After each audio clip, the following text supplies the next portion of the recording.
Pour avoir un monde meilleur pour nos enfants, un monde où tout le monde trouve sa place et vit dignement et en paix. Le fascisme et le racisme, c'est quelque chose qui détruit, qui fait du mal, qui brise. On est là, même si Macron ne veut pas, nous on est là.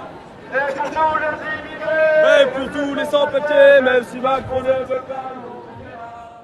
L'extrême droitisation de notre gouvernement interpelle et inquiète beaucoup. C'est assez clair dans le paysage politique, que ce soit international ou même national, en fait, qu'il y a une énorme montée de l'extrême droite qui est extrêmement inquiétante. C'est assez encourageant d'avoir autant de monde aujourd'hui. Le racisme, c'est juste un outil parmi d'autres. C'est important que la jeunesse montre qu'elle est engagée fortement contre le racisme. Ce qui me révolte le plus, c'est leur haine constante de l'autre. C'est toujours la haine de l'étranger. C'est l'excuse de la bourgeoisie, toujours, pour éviter d'avoir à payer, parce qu'ils nous volent, ils nous exploitent, et quand ils savent plus quoi faire, ils accusent l'autre. Aujourd'hui, c'est la journée internationale des luttes contre les discriminations et le racisme, forcément, je suis ici. Il faut qu'on se réunisse tous et toutes pour pouvoir lutter contre le repli sur soi, les idées racistes, la peur de l'autre. Il y a quelqu'un qui a dit, le problème des urgences dans ce pays, il y a beaucoup de Mamadou. Quel est le personnage qui a dit ça? C'est le président de la République française. Pour les fascistes et pour l'extrême droite, il y a des sous-hommes, des sous-femmes. Je ne peux pas supporter ça. Aujourd'hui, le racisme est tellement prégnant dans nos sociétés que je pense qu'il est impératif qu'on se mobilise ici et ailleurs. On voit bien que l'essentiel des pays européens ont des poussées des mouvements fascistes et xénophobes et c'est extrêmement préoccupant. On se retrouve dans une situation qu'on pensait complètement révolue.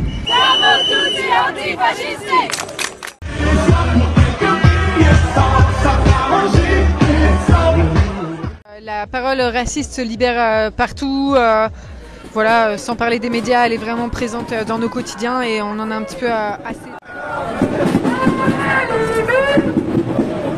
Que ce soit les blagues déplacées au travail, de n'importe quel rendez-vous social en fait, des réflexions complètement que j'ai même pas envie de relayer tellement c'est minable et on s'y attend jamais même si c'est récurrent. Ces gens-là n'ont pas compris en fait, n'ont pas d'ouverture, n'ont pas la culture nécessaire pour s'ouvrir aux autres.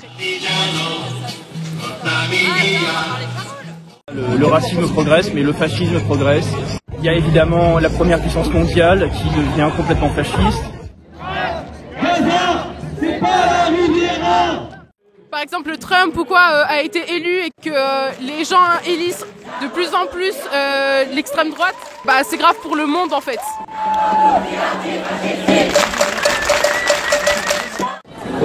Quand je vois une partie de la communauté juive qui bascule à l'extrême droite, ça me glace en fait, je ne comprends pas.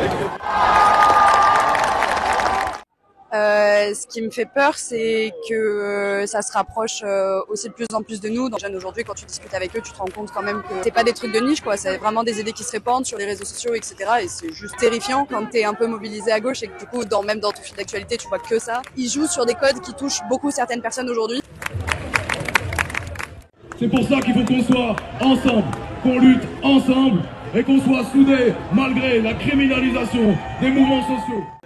Le racisme ne nous a pas disparu, c'est important de faire entendre nos voix et d'avoir un sentiment très fraternel pour défendre ceci. Le racisme, il a été complexé et il a surtout l'État. Les gens ne se cachent plus, les gens le disent ouvertement et ils ne s'en cachent plus. Et ça devient vraiment dangereux, ça devient inquiétant pour l'avenir. J'ai déjà entendu beaucoup de propos racistes, c'est ça l'arabe, c'est ça le noir, c'est ça le musulman, ces genres de propos qui sont absurdes en plus. Pour la Palestine, ça me fait de la peine ce qui se passe. On est tous humains, on mérite le respect. Entraîneur de foot dans un village pas très loin d'Amiens, effectivement, on était parti jouer un dimanche et on a été agressés parce que nous étions arabes, parce que nous étions basanés, parce que nous étions noirs dans un village pas très loin d'ici. C'était très bien. J'ai peur du racisme, j'ai peur de la guerre, j'ai peur de cette violence, de ces injustices. Il faut qu'on se mobilise et qu'on reste tous unis. Oui, cette extrême droite agresse toujours les mêmes personnes, menace toujours les mêmes personnes, et cette extrême droite tue partout. La parole raciste se libère, on le sent bien autour de nous, parce que les fascistes se sentent de plus en plus en confiance. Donc ce qu'il faudrait, c'est leur enlever cette confiance. Chaque propos raciste doit être dénoncé sans concession. Les médias dominants et véhiculent des paroles de haine et de division. On n'a pas besoin de ça en ce moment. Les quartiers populaires, les musulmans, les gens issus de l'immigration ont simplement été les premières victimes de l'extrême droite. Aujourd'hui, elle va s'étendre à tout le monde malheureusement. Je ne veux pas rester silencieuse, en tout cas devant la montée du fascisme, la montée du racisme, des discriminations. Ce qui m'inquiète aussi, c'est peut-être dans la population, je trouve qu'on n'est peut-être pas assez réactif aux dangers qu'il représente.